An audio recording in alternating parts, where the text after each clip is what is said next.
where they're lumping are consumed by consumption, killing themselves to shovel down food in abundance. Everything's bigger in America. We've got the biggest cars, the biggest houses, the biggest companies, the biggest food, and finally, the biggest people. America has now become the fattest nation in the world. Congratulations. Nearly 100 million Americans are today either overweight or obese. That's more than 60% of all U.S. adults. Since 1980, the total number of overweight and obese Americans has doubled, with twice as many overweight children and 3 times as many overweight adolescents.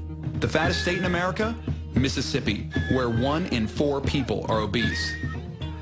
I grew up in West Virginia, currently the 3rd fattest state in America. When I was growing up, my mother cooked dinner every single day. Almost all my memories of her are in the kitchen, and we never ate out, only on those few rare special occasions.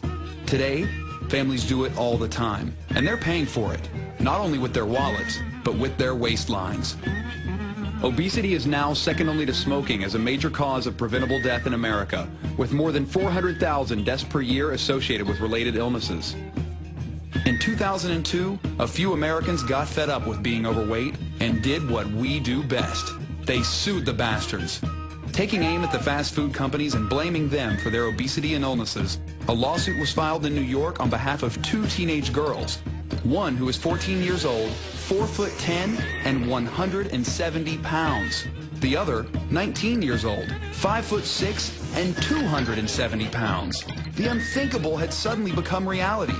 People were suing the Golden Arches for selling them food that most of us know isn't good for you to begin with.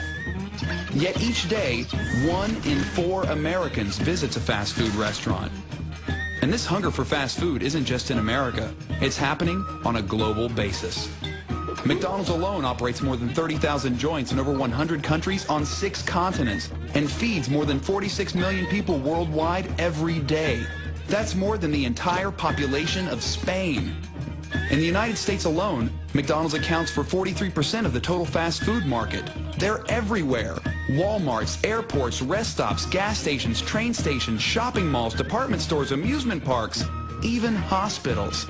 That's right, hospitals. At least you're close when the coronary kicks in.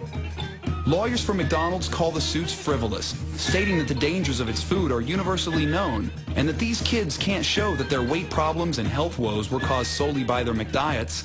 The judge states, however, that if lawyers for the teens can show that McDonald's intends for people to eat its food for every meal of every day and that doing so would be unreasonably dangerous, they may be able to state a claim. Are the food companies solely to blame for this epidemic? Where does personal responsibility stop and corporate responsibility begin? Is fast food really that bad for you? System doesn't want me expressing myself. It gives me fast food, hoping I destroy my health.